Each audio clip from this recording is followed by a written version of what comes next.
Boa noite. Welcome everyone to the NEANE lecture series. This initiative is the result of a collaboration between NEANE, Center for the Study of Non-European Art at Unicampi, and the SMFA at Tufts University. Before we introduce our very distinguished guests for this evening, I would just like to remind everyone that you can ask questions after the lecture is over on the comment section of our YouTube channel, and we can pass those questions to the presenter. So thank you. Claudia, can you please introduce Cecile, which is a great pleasure to have her here. Boa noite. Hello, everyone. It's a real pleasure to have Cecile Framont with us here today. She is a professor for the history of art at the Department of the History of Art at Yale University. And her writings and teachings focus on visual and material and religious culture of Africa and Latin America, with a special emphasis on the early modern period, on the Portuguese-speaking Atlantic world, and on the slave trade. And she's the author of two important books, The Art of Conversation, Christian Visual Culture in the Congo, in the Kingdom of Congo, which was published in 2014, and Images on a Mission in Early Modern Congo and Angola from 2022. Tonight, she will she will give us the lecture, History and the Fetiche, Rethinking the Delcommune Nkisi as a historical object. Welcome, Cecile, and I'll give you the word. Thank you. Thank you. Thank you so much. Obrigada. Boa noite a todos. I am so honored to be here and very happy to share with you guys some thoughts about an object that I've been thinking about for quite a long time. I hope we can think together about some of its historical significance. So let's us get started. Here we go. Oh, here we go. The 1870s were a time of crisis in the West Central African town and trading center of Boma, on the northern shore of the Congo River. And you can see Boma is right here on the map. A persistent years-long drought had led a devastating famine that decimated the local population and stretched to the breaking point the relationship between European traders and local authorities, the 9 kings of Boma, pictured here around 1890 in the lens of Nigerian photographer Hezekiah Andrew Shanu. The tension culminated in 1878 in an event that would be a momentous turning point in the history of the region. And this awe-inspiring assemblage of materials over an anthropomorphic wooden core that we are seeing together on the screen would be the main protagonist in this event. It is known in the Congo as a Nkisi, or a container that is hosting a spirit, and later it would gain the name or the epithet of Delcommune after the man responsible for its dislocation from Central Africa to Belgium, where it remains today.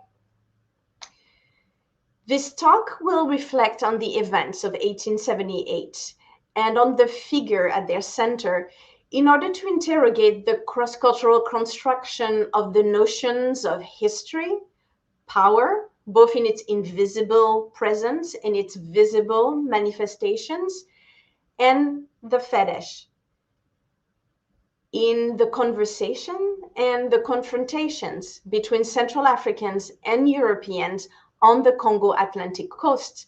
At that moment, at that key moment for the region, as well as for Europe's relationship with the African continent at large.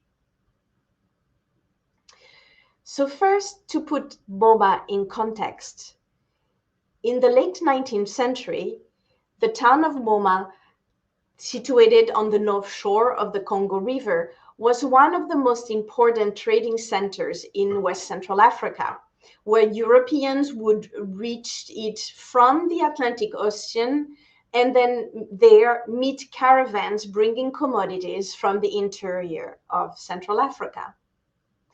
Boma's position as a hub for long-distance commerce dated back at least to the 17th century.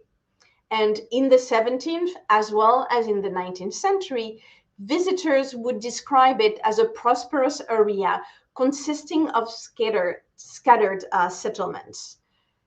There, enslaved men and women, copper, ivory, and local textiles would leave the region in exchange for overseas metal, but also European and South Asian cloth that would come into the region through that trade.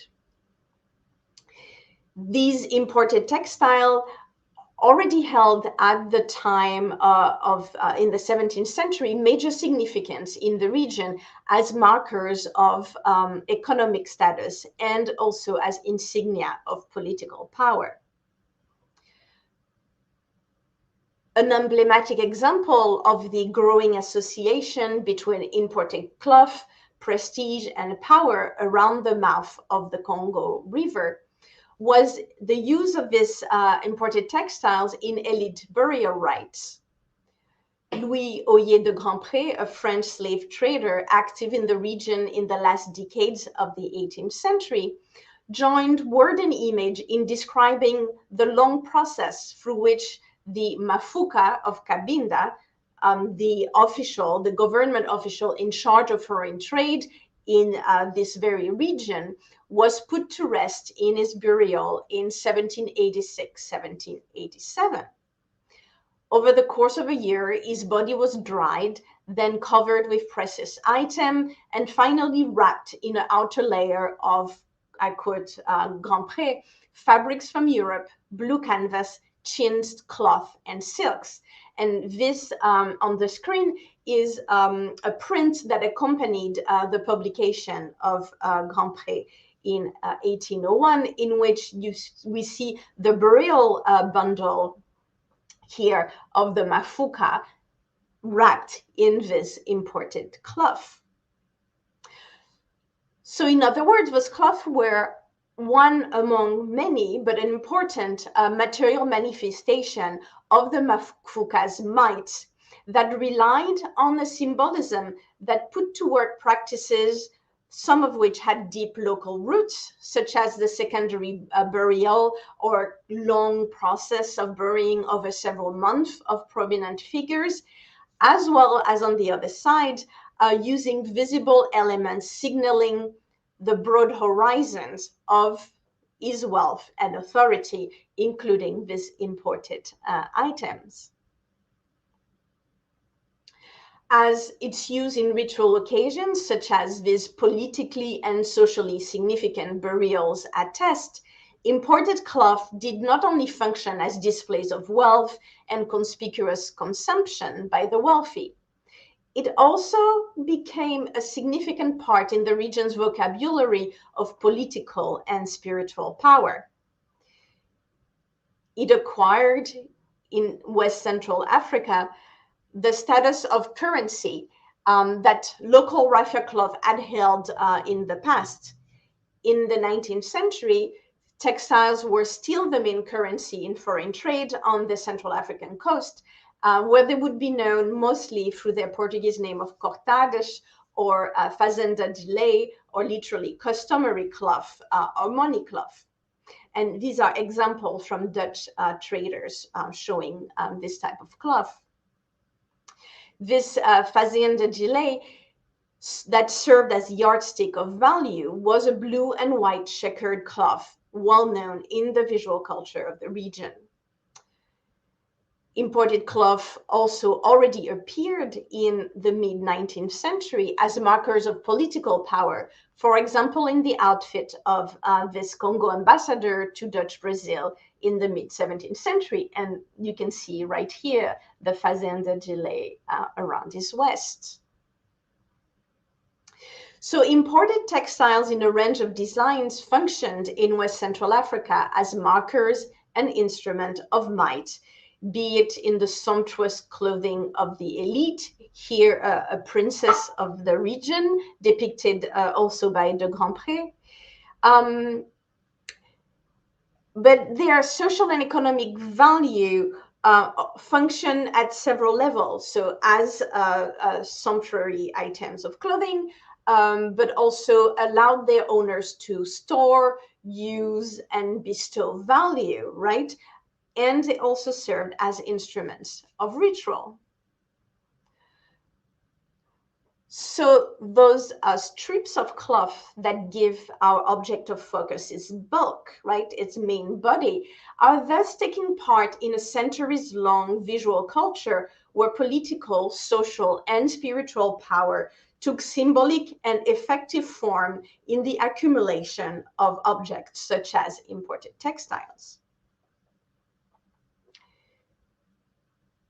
In 1878, Boma was adjusting to the transition away from slave trafficking, which was still active and profitable as a trade just decades before in the 1850s and to a lesser extent in the 1860s. Instead, the commercial networks meeting at Mboma after the end of the Atlantic slave trade turned to the so-called legitimate trade in palm oil, rubber, peanuts, ivory, and to a lesser extent copper, all sourced in the interior and subject to multiple fees and taxes as they pass through territories that different polities controlled. The 9 kings of Boma and the directors of the many European trading stations installed along its shores had solemnly negotiated in early 1873 the amount of taxes that would be held at each of their stop, and in particular, their final taxes at Boma. But at the time, as we mentioned already, drought plagued the region, spreading hunger in its wake. The weather continued to worsen along the decades from 1873 to 1878, making the situation of the rulers of Boma increasingly precarious. With famine, the trade stalled for lack of carriers. In the face of the decline of commerce and of their ensuing tax revenue due to the dire ecological and human situation, the 9 kings resolved in 1878 to hike up the fee they claimed on merchandise transiting through the lands. The decision precipitated an armed conflict between them and the several trading houses and European factors settled in the town, who allied in spite of their national differences to wage war on the 9 kings of Boma. The Europeans quickly organized themselves at the news of the tax hike, pulled together weapons and manpower, and form a series of commandos that would attack the seat of each of the 9 kings almost simultaneously. With a mix of pure luck and psychological warfare, the Europeans quickly had the upper hand and defeated the 9 kings. Early of the battle, and as a key move, they seized the figure whom they held as hostage, a feat that sped up the end of the conflict and marked a historical turning point. The events of 1878 would precipitate the transformation of Boma from a locally ruled trade center to a firm European foothold in West Central Africa. In fact, years only after the battles in 1885, Boma would become the first capital of the Congo Free State, the personal colonial domain of the King of Belgium. These happenings of 1878 have been chronicled, among other sources, in the self-promoting accounts of Alexandre Delcommune, this gentleman here, who was a Belgian trader, only 22 years old, and who really capitalized on the occasion to negotiate a prominent position for himself in the subsequent Belgian colonial endeavor in the region.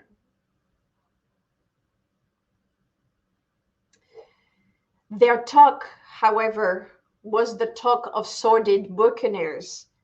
Joseph Conrad wrote of Delcommune and his men in the heart of darkness, the infamous novella published in series in 1899. It was reckless without hardihood, greedy without audacity, and cruel without courage. There was not an atom of foresight or of serious intention in the whole batch of them, and they did not seem aware that these things are wanted for the work of the world. To tear treasure out of the bowels of the land was their desire, with no more moral purpose at the back of it than there is in burglars breaking into a safe. Who paid the expenses of the noble enterprise, I don't know, but the uncle of our manager was leader of that lot. The inspiration for the uncle of our manager, or the leader of that lot, that Conrad vividly describes was none other than Delcommune. My intervention today does not reflect on the material violence of that lot, but instead focuses on a little noted aspect of the unfolding events of 1878. That of the close relation and intimate dealings between the European traders, including Delcommune, and the spiritual environment of the Congo coast. The character that the author of the infamous novella pens as the head of a moral shallow crew did not stand, as colonial lore would have us believe, and as post-colonial literature has amply denounced, at a haughty and oblivious distance from the spiritual economy of the region he ambitioned to master.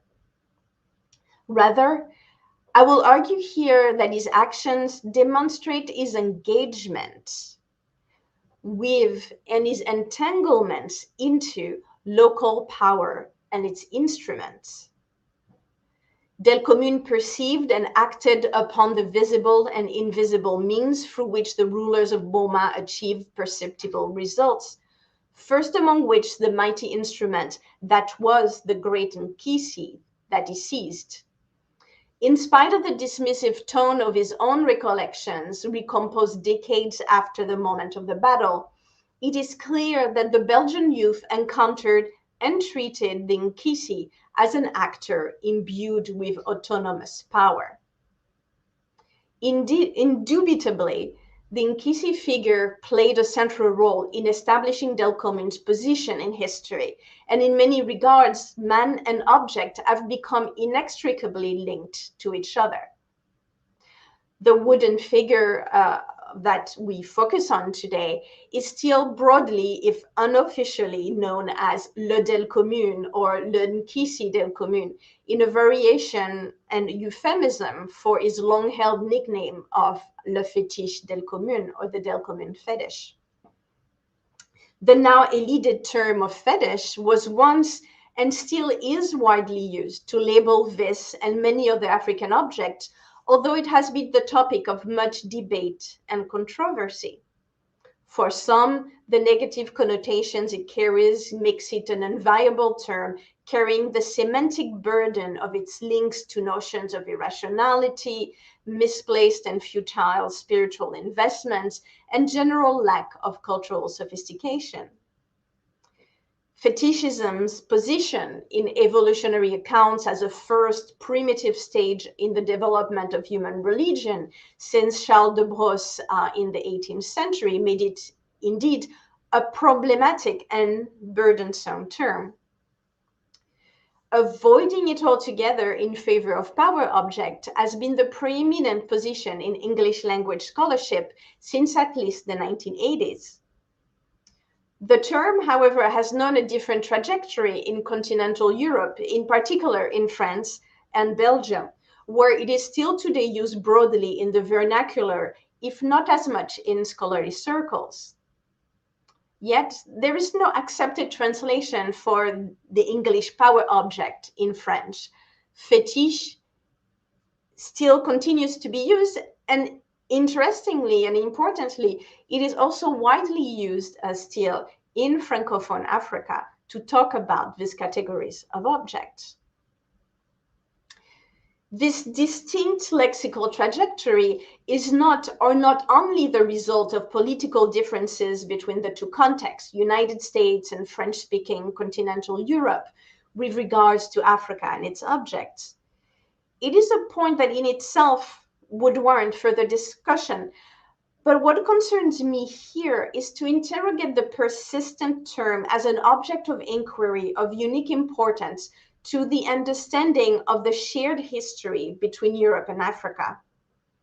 In lexicon, discourses, battles, museums, and memory, the fetish has been at the core of the definition of the nature of power and its relationship with the material world, upon which the relationship between the two continents actually rests. In our example, it is the word that Delcommune uses to name the figure as le grand fétiche de guerre, or the great, or maybe the tall war fetish.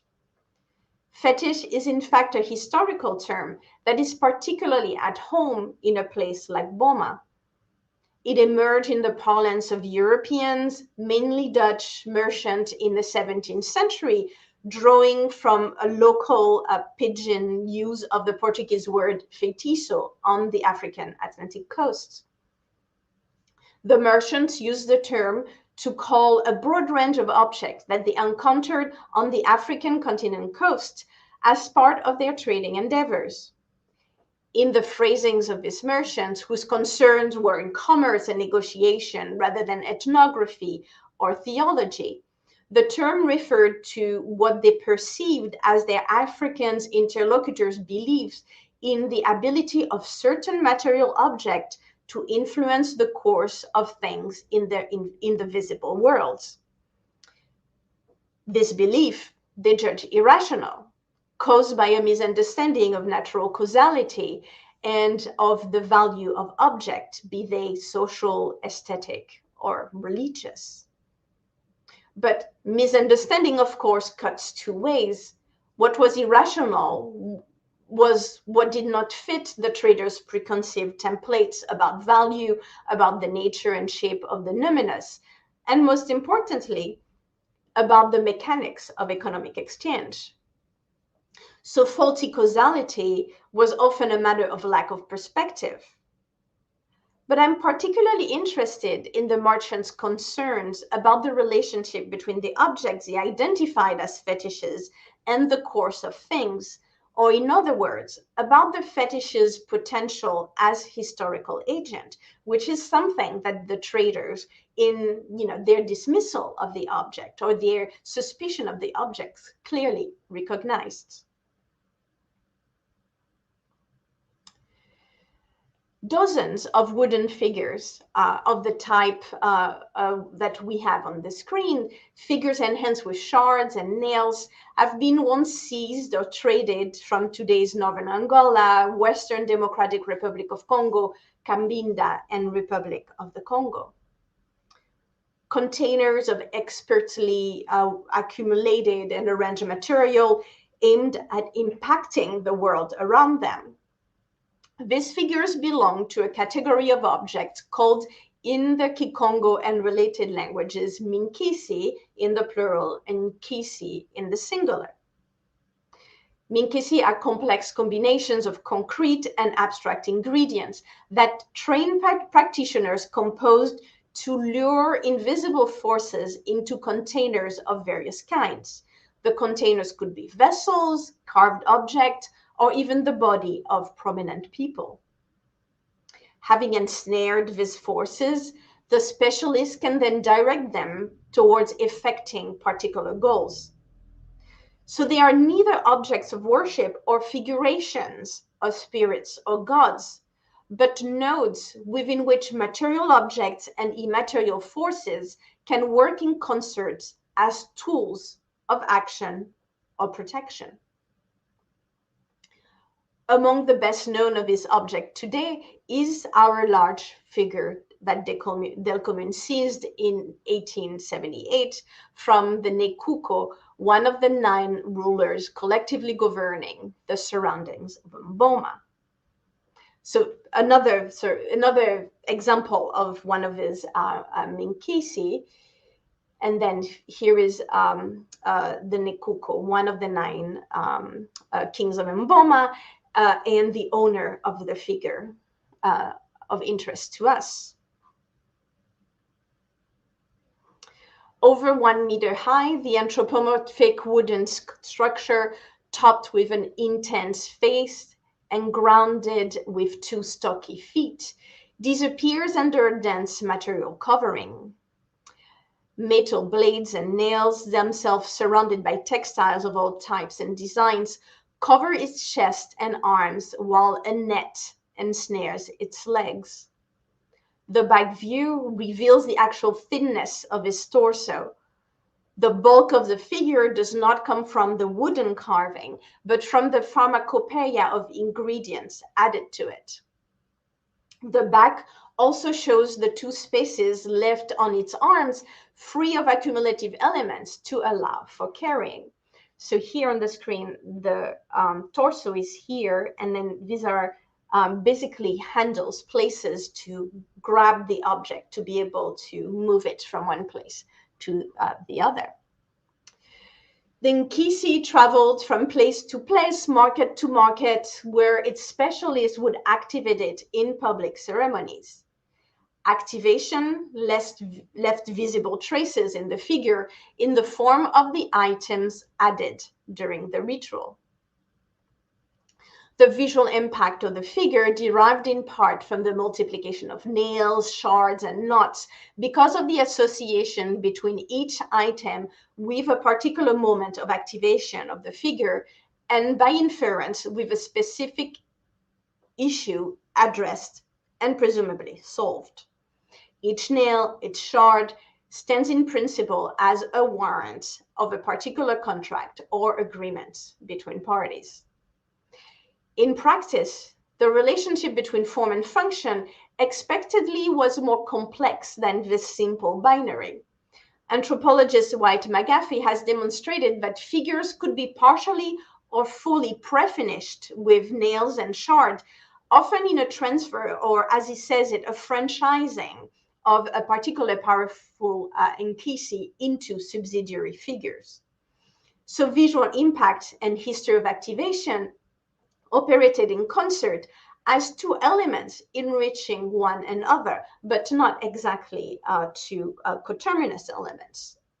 A visually striking figure would inspire confidence in the powers users could summon in their activation, and in turn, the activation would contribute to its visual impact.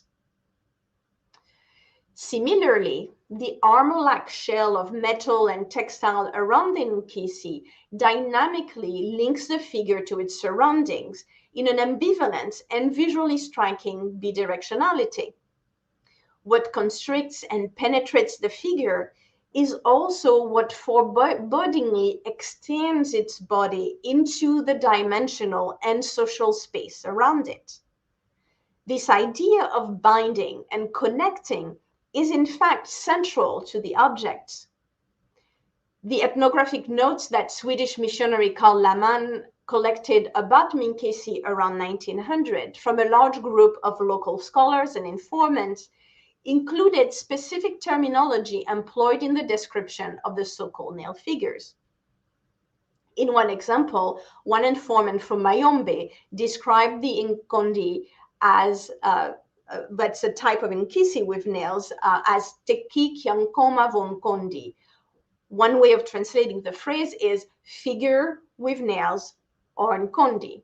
and Kondi being the type of Nkisi, understood in this case as a hunter. And Kondi is a local term used for the category of objects, and Teki Kyankoma is then a descriptive term, a descriptive phrase. Although the formulation has become in European parlance synonymous with Nkondi, a figure with nail or nail figure, in part as a way of avoiding the use of the term fetish. Anthropologist Wayne McGaffey reminds us that many Minkondi are not nails, nor do they include wooden figures into which nails could be driven. It's a much larger category. And in fact, driving nails into the figure is only one of many ways to provoke it or drive it into action alongside insults, for example.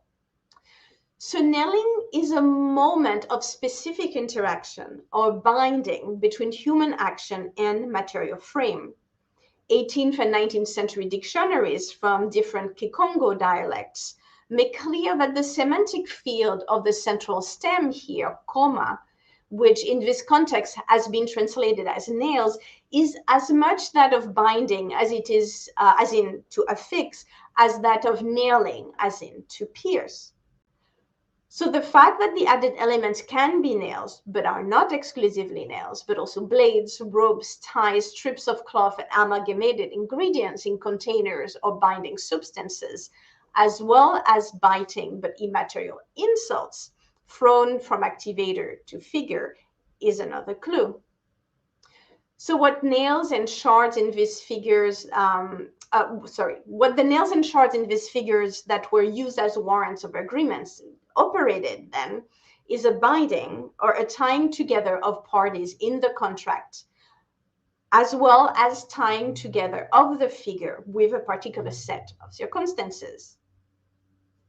Singular nails physically link different parties to a social contract, to the figure through their body fluids, hair, or strips of cloth affixed to the nail.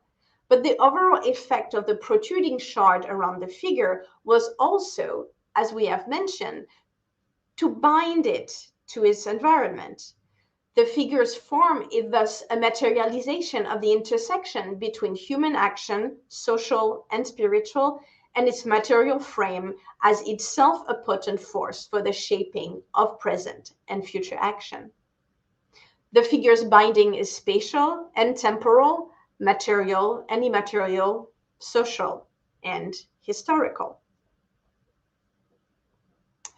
While minkisi of all types, anthropomorphic or else, have been documented since the first contact between Europeans and Central African, nail figures have not.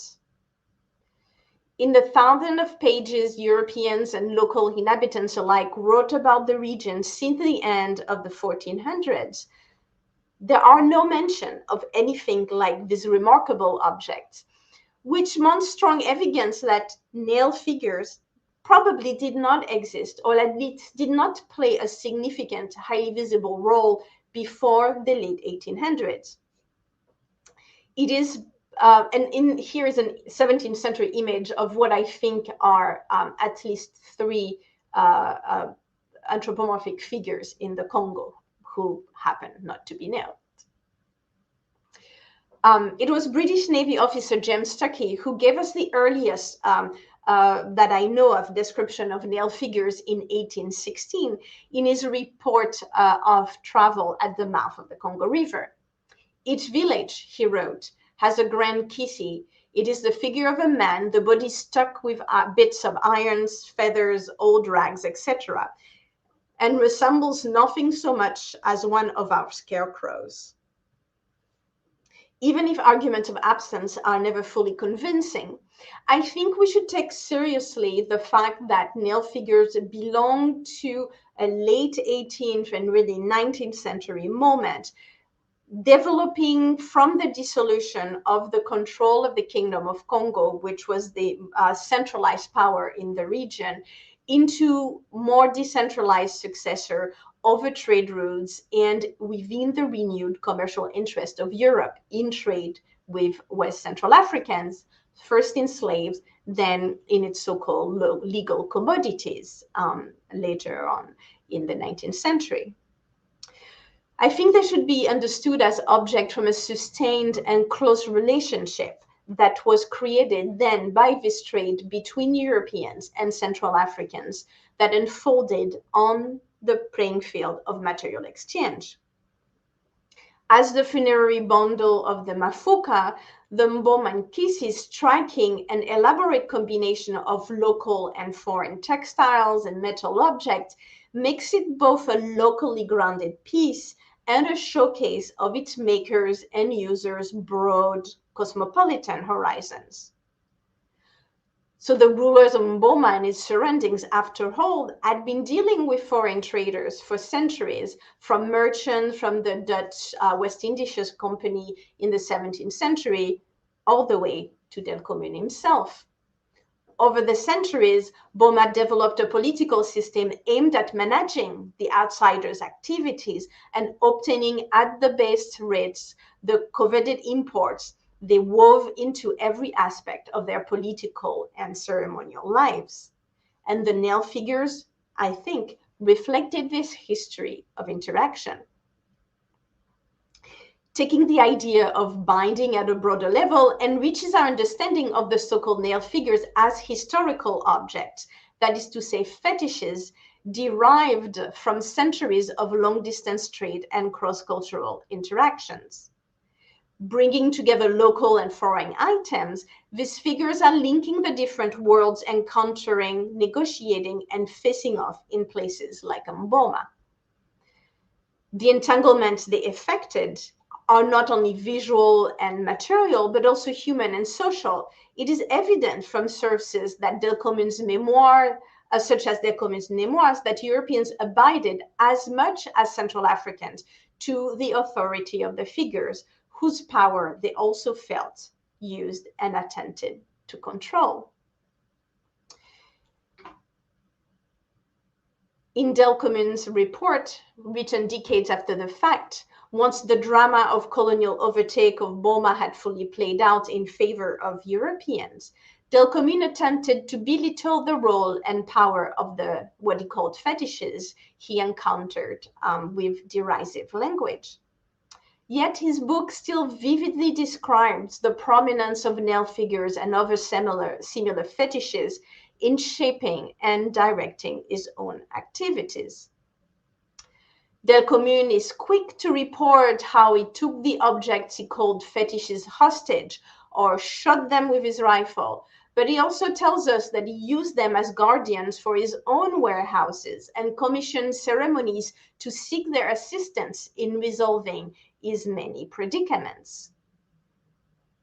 Eventually, having seized the Great War fetish after defeating the rulers of Mboma, he writes in a passage of revealing ambiguity, and I quote him, "As I believed, rightly, that this idol was a more important hostage than any human hostage, whoever it might be, I ordered 12 of my men to take it to my home to be safeguarded in one of our iron storerooms.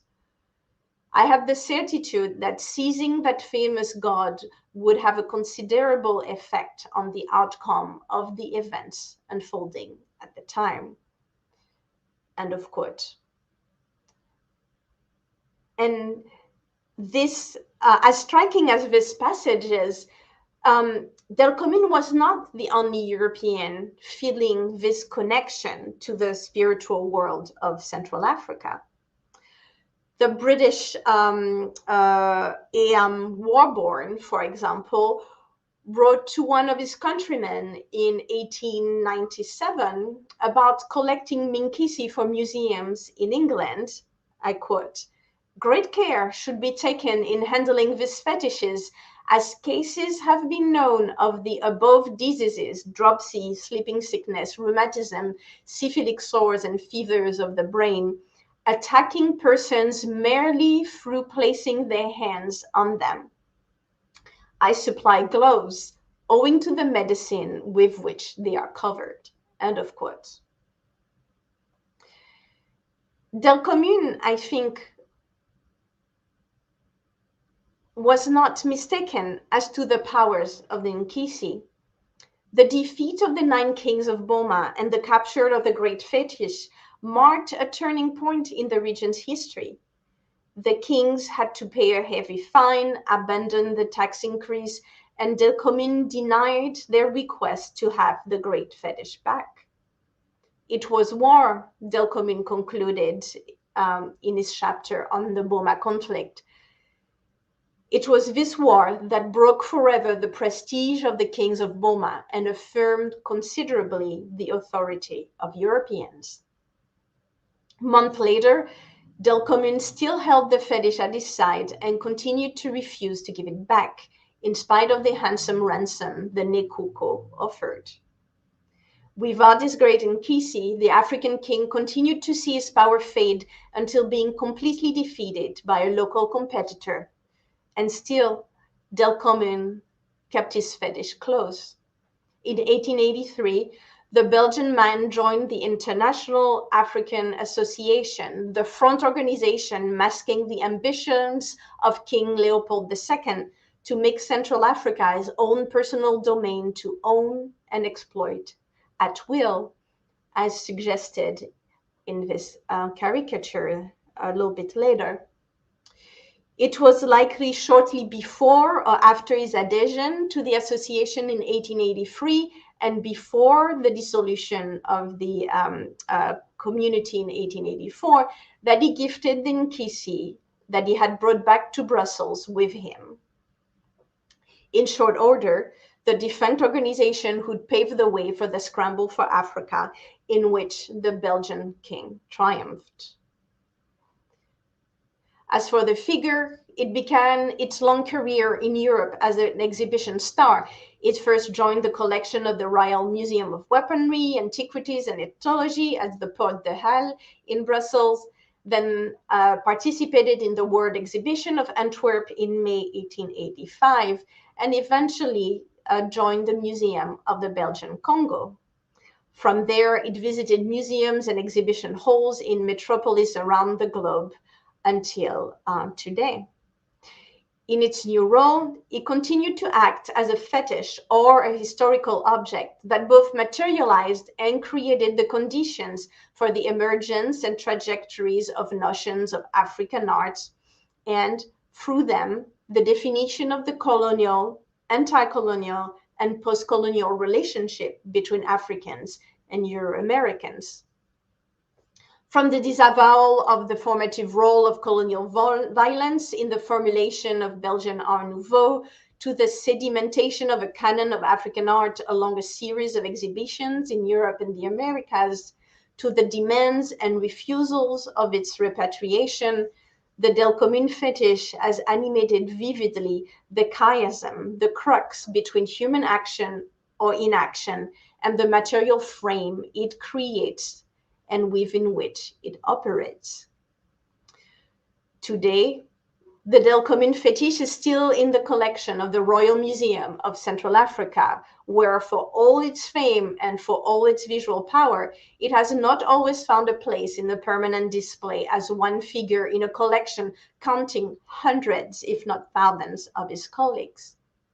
There, on and off, when not on tour in another venue, in the art hall of the newly renovated controversial museum, as it did in Boma, it continues its work in the production of history as a central protagonist in the debates around the repatriation of cultural artifacts taken as part of European colonial expansions, and in the movement for the decolonization of museum collections and display. In scholarship, as in the popular press, the figure serves as a frame for questions around the violent history of acquisition at the origin of the Belgian, as well as other European museum collections, and the presence of absence of history in the museographic apparatus surrounding the object in their public displays. Thanks to the work of historian Martin Coutenier and others, the Delcommune's history is getting much attention, including in the excellent provenance page here on the screen of the museum. And ongoing calls for repatriation from the leader of Mboma continue to resonate. In 2023, as in 1878, the Delcommune figure binds together the people of Boma and the European actors engaged with the region's material and spiritual instruments as foes, as scholars, as museum keepers. It continues to function at the chiasm of human actions and its material frame. As agent in charge of the collection inherited from Delcommune and his lot, received the calls of the heirs of the Nekuko of Boma for its return, the figure continued to exert its binding power. As an object created in the cross currents of long-distance trade on the Central African Atlantic coast, as a protagonist in the rise of Belgium's colonial ambitions in the guerrilla ambush of 1878, and as a fulcrum for demands for deeper reckonings from museums about the nature and ethics of their collections, the Delcommune fetish was and remains a historical object, that is to say, a fetish, binding together Africans and Europeans as frame and actor of their shared history. Thank you very much.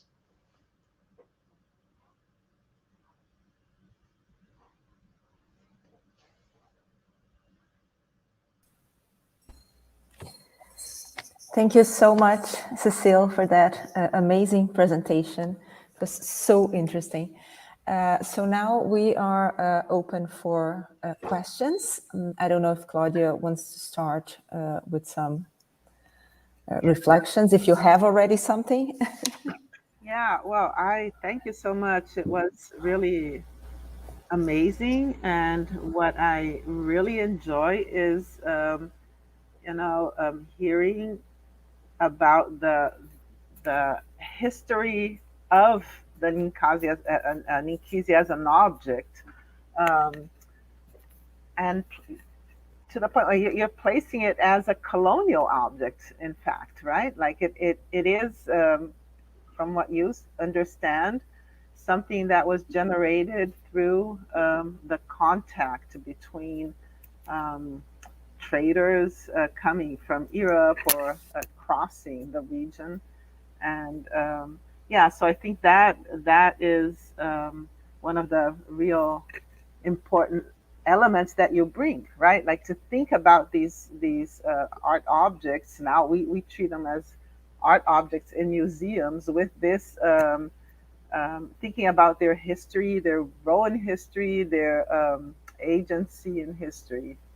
No, thank you so much for that. I think, that's one of the ways in which African art history is doing very exciting work, right, as a field in, being able to confront the material that makes up its canon, right, the object that have been the subject of the field in a way that pays closer attention now to their historical specificities, right? In that we are able to think about, objects like that particular one, not only through archival work, through kind of a larger attention to building an archive that is not only ethnographic, right, as bound within like their own time and space, and then we're able to see them as a hinge, right, between the long history that brought them into the form that they took at a particular moment, and then look on the other side to the history of their, multiple and complicated reception on the European side as well as the local side. And I think it's really amazing that for a lot of these objects, in ways that we have not necessarily been able to fully consider, they are objects that are telling a common history, right? And so when we think about the repatriation, we're thinking about, reinventing a common history that is already entangled, right? But to make a decision about where we want to go from there. Yeah. So can I just ask you about the situation of repatriation? Because theoretically, the original owner was one of the kings of Boma, right? And the whole social and political structure was totally altered, and now you have a modern state, right? And how is that treated? Like, to whom would an object like this, in the case of repatriation, where would it go? Like, would it go to some relative of the king, or to the national government? Yeah, no, that's a very interesting question. And as you know, the conversation in international law about repatriation has been one that has happened at the level of states, because these are the states are the actors that international law can and knows how to recognize, even though in some cases, including this one, the original communities and their kind of political reality in the moment when these objects were taken do not map out onto a contemporary state. And this can take on more or less fraught dimensions depending on the geography. In this particular case today, the descendant communities are asking for the object, and in a way, it's a long history of a conversation that they've asked for it right after it was taken, a few years after it was taken, around the time of Congo's independence in the 60s. They asked for it again, and in the last few years, they are doing it. So there is kind of this long kind of string of conversation that is happening in parallel to broader conversations between the government of the Democratic Republic of the Congo and Belgium, who have been, again, in conversation about this, but also a number of other objects. And after independence in the 1970s, Belgium did repatriate a fairly large number of objects to the Congo, and it went to the National Museum of Kinshasa, which is, in a geography that is very different from Boma anyways. But that's an ongoing conversation. And I think the stakes there are, again, thinking about, the forward-looking relationship between Europe's relationship to the African continent, but also within the different countries and communities of the African continent, about their own relationship to their historical patrimony and what is needed, what they need from it, right? And what can be invented as a proper frame for it that maybe would be inspired from Euro-American Museum, but certainly needn't be exactly the same as institutions. Mm-hmm. Mm-hmm. Do you have any questions? We do. We do several, actually. So just to take advantage of this ongoing debate on repatriation, it's very much connected. Sabrina Moura is asking about the first request of repatriation by one of the Boma kings. She wanted to hear a little more, and you also mentioned there was a ransom, like a very high value ransom that was offered. So can you tell us a little bit more about this dynamic? Because it was done, if I understand correctly, on the same year that the war happened, this first request. Yes, no, absolutely. So shortly after the events, it was calling it a war is one of the self-aggrandizing gestures of Delcommune, but it was definitely a battle that happened within a matter of hours. It was very rapid. But once, things settled and it was clear that the lines of power were redrawn, the Nekuko went to Delcommune, who was holding the figure as a hostage, as a prisoner, like as if it was a human, like a human agent, or and he uses the word hostage.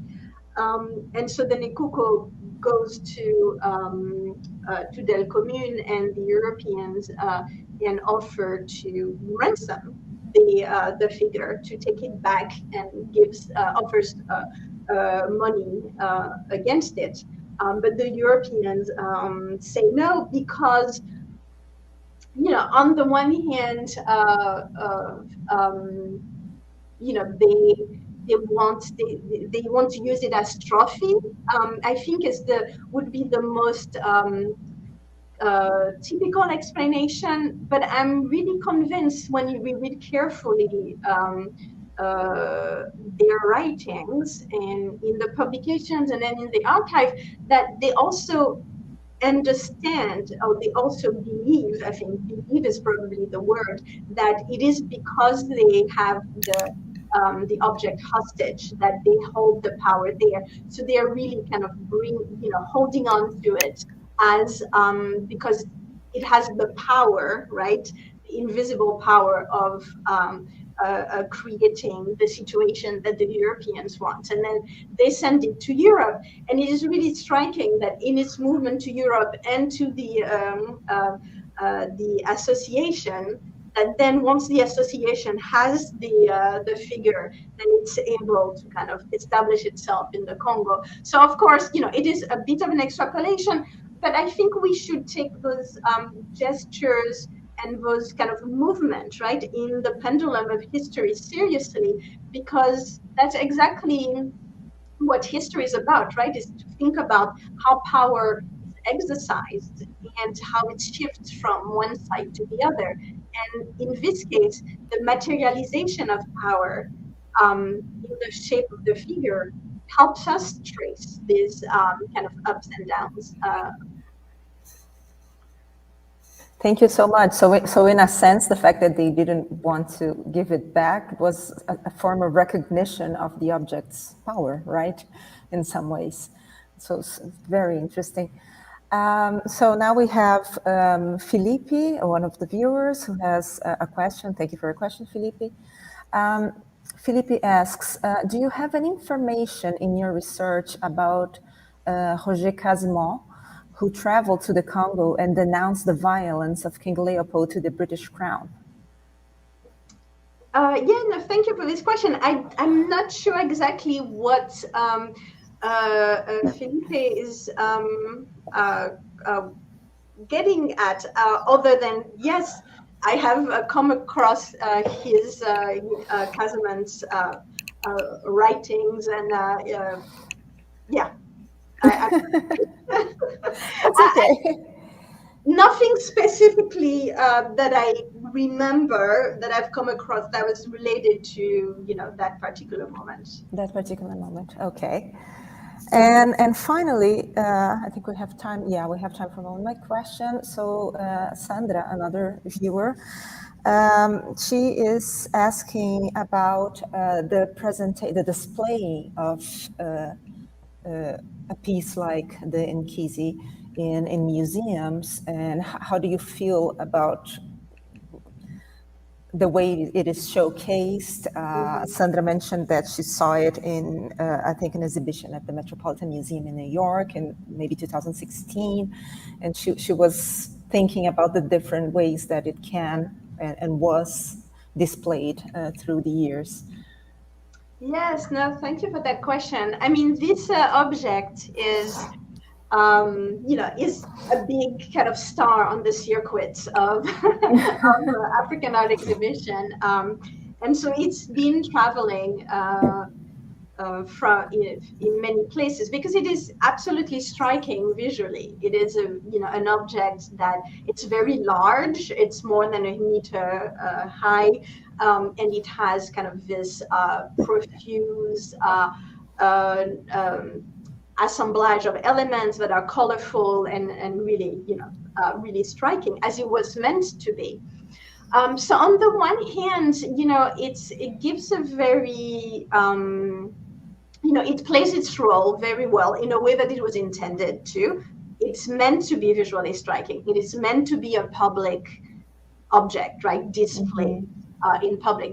It's not something hidden, or it does not involve any kind of privileged information, for example, on the part of viewers. It's not a secret object.